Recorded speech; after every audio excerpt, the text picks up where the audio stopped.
sama-sama sedang membangun tatanan dunia baru. Malah saya berpikir, komunis harus lebih baik. Tidak ada yang lebih baik di dalam komunis. Bagi kamu, pendidikan bagaikan senjata yang efeknya ditujukan kepada siapa dan diberikan kepada siapa, sehingga kematian satu orang itu hanyalah sebuah tragedi dan kematian jutaan orang itu hanyalah statistik. Statistik? Kamu anggap apa manusia? Inilah kenyataanmu. Komunis tidak akan diam untuk menjaga kekuasaan dan ideologi negara. Kelak, manusia akan diperlakukan seperti binatang, seperti yang diperlakukan di negara. Kita akan seperti mereka. Kalau kami menganggap manusia mereka dewa, kalian menganggap manusia itu bagaikan materi untuk mencapai keuntungan kalian. Untuk tani sudah semakin jelas kita memang tidak bisa bekerja sama. Kita lihat ideologi siapa yang paling berpengaruh di dunia ini. Kapitalis, liberalis, atau komunis.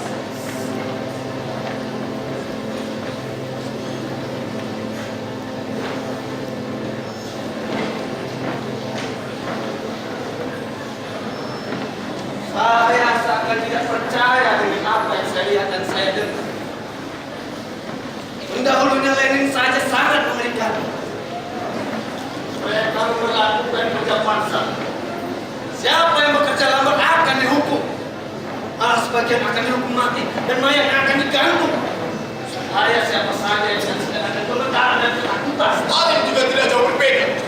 Dia akan terus mempertahankan kekuasaannya. Saya tidak menyangka perang sebenarnya belum berakhir. Dan kita harus membuat sebuah perang baru menjadi lebih baik ke depan. Perang baru? Perang seperti apa itu, Mas? Kita harus membuat sebuah tatanan ideologi yang lebih baik ke depan. Kita harus menguasai ekonomi dunia. Setelah itu akan terjadi konflik di berbagai negara. Dengan secara tidak langsung, negara-negara yang ada di dunia akan tunduk dan kita akan meraup keuntungan. Kalau itu konflik sosial, budaya, dan agama. Bukan. Perasaan yang kuat akan mengabulkan kebenaran.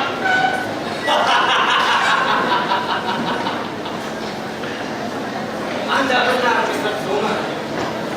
Ideologi kita akan dapat diterima dimanapun. Tidak menutup kemungkinan di Soviet itu sendiri. Nyatanya kita sama dengan mereka. Hanya berbeda cara.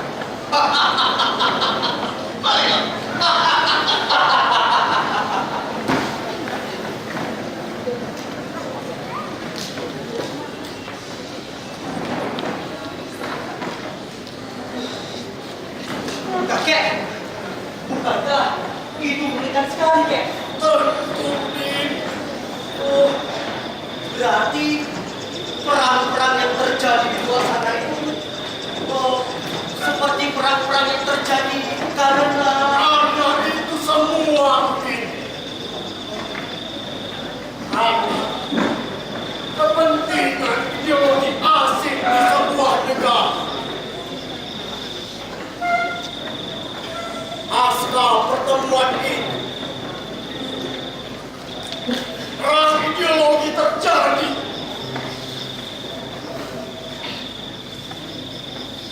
Perang teluk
beda agama, suku, dan ras. Maka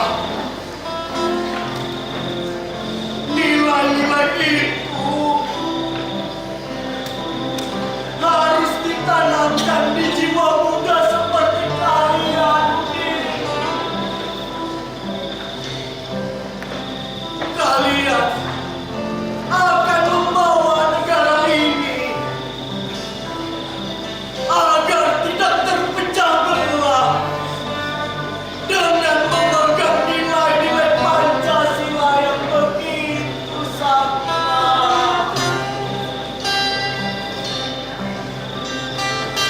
Kita tidak boleh tertipu dengan orang asing.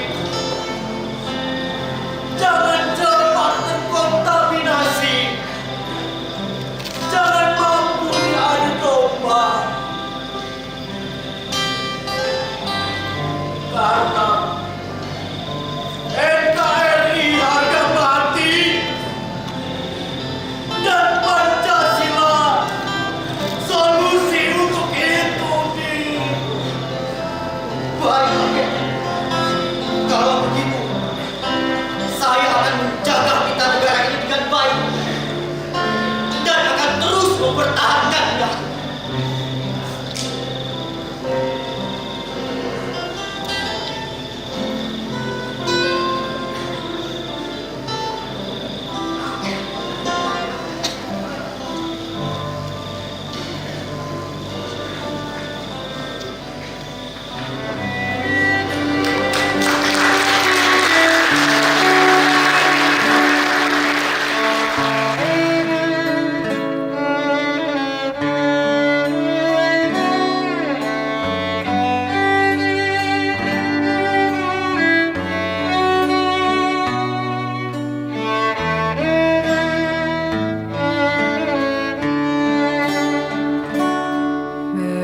Berkibarlah bendera negeriku, berkibarlah engkau di dadaku, tunjukkanlah kepada dunia